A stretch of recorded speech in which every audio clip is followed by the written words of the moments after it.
I'm in the Finster room right now.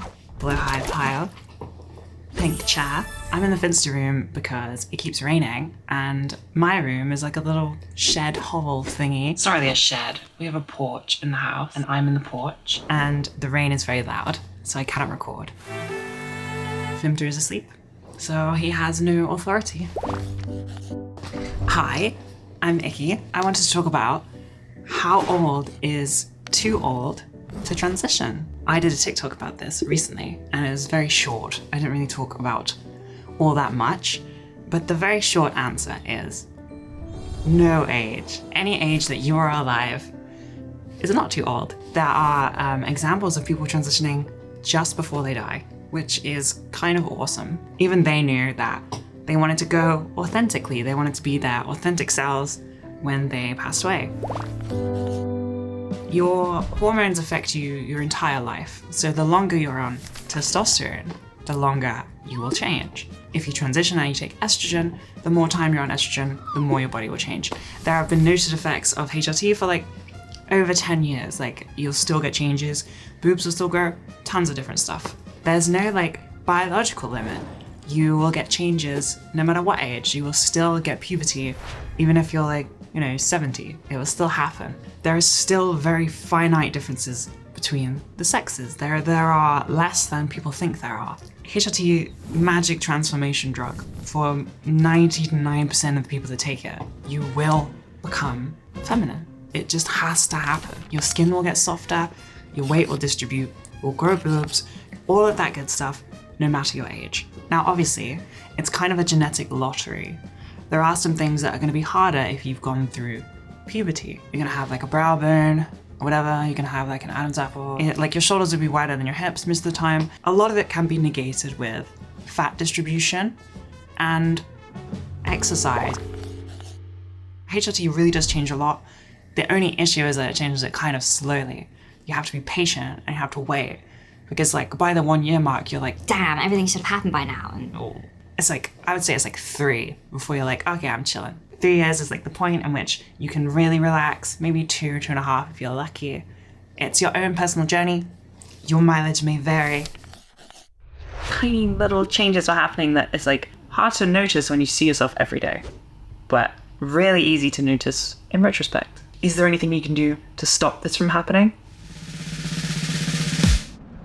Some people do really well, really quickly in transitioning. That doesn't really make any sense, but some people get all these features that we all want immediately, and that's awesome. And some people take longer, and you have to learn to not be jealous and just appreciate their journey for what it is and yours for what yours is. One of like the main things people worry about is like hip tilt. It's a thing. I don't know a ton about it, but it's a thing that happens before you're 25, maybe. Your hip bone confused and it won't tilt the same way that a cis woman's would. There is so much variation in humans and in women. Who cares? And I'm sure there are cis women without this very particular thing. There are very tall cis women, there are very broad cis women, there are cis women with beards. Don't buy into the negativity that is spread that a cis woman is this very white-centric, tiny, wasted housewife. Just try and avoid all of that and you will be so much happier. Some people are worried about passing. That's like the main thing. Like, will I pass if I take this medication? And people seem to think that you need to be as young as possible to get it done, which isn't true. It was very important to me to pass and be passing, and I did put a lot of effort in the start, but I was never happy until I learned to kind of accept me for me. I am a woman. It doesn't matter what people say. It doesn't matter what a stranger might think of me.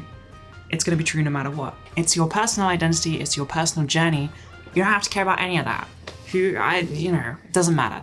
I transitioned at 23. Usually I say 22, but it was like a month before or 2 months before I turned 23. So it's basically 23. And to some people, that's old. Some people think that you can only transition when you're 18 or under or before puberty, etc., etc.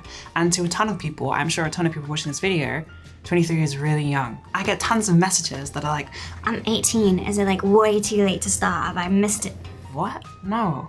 If I thought that at 23, all that would happen is I would get to like 26 and then I'd have to transition later. And I've seen a lot of people who say that.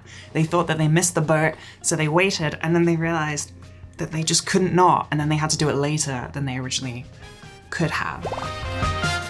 I think a thing that helped me the most was this subreddit called Trans Timelines. If you haven't heard of it, it is literally a trans timeline. People go and upload their like, I started pre-HRT, this is how old I was, how many years on estrogen, this is what I look like now.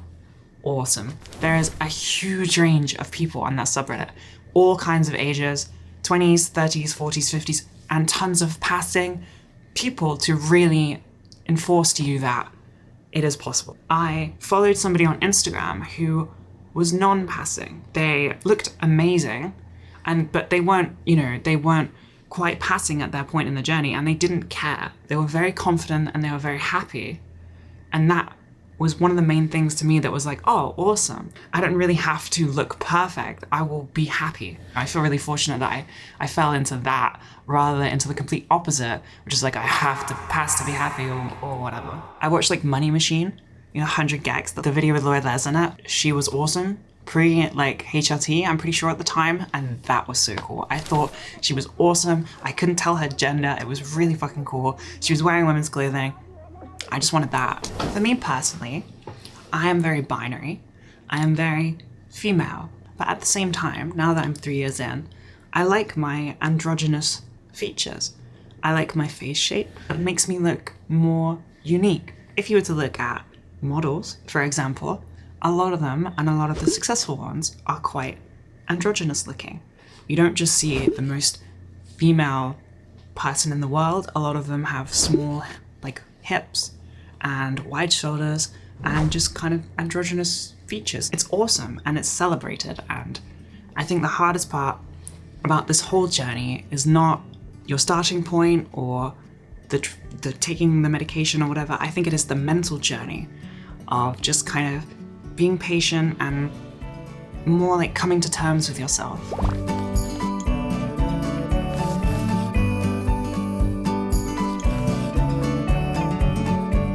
Hopefully you feel a little bit better about this journey you may be embarking on or have just embarked on, which is very cool, and I hope that I've helped. I've had tons of nice messages recently, which is incredibly heartwarming. You should watch the other videos.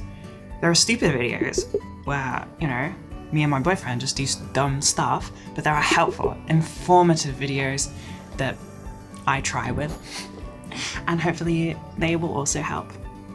Bye-bye. My brain is empty right now. I left my Coca-Cola downstairs. I've forgotten all of my words. Help.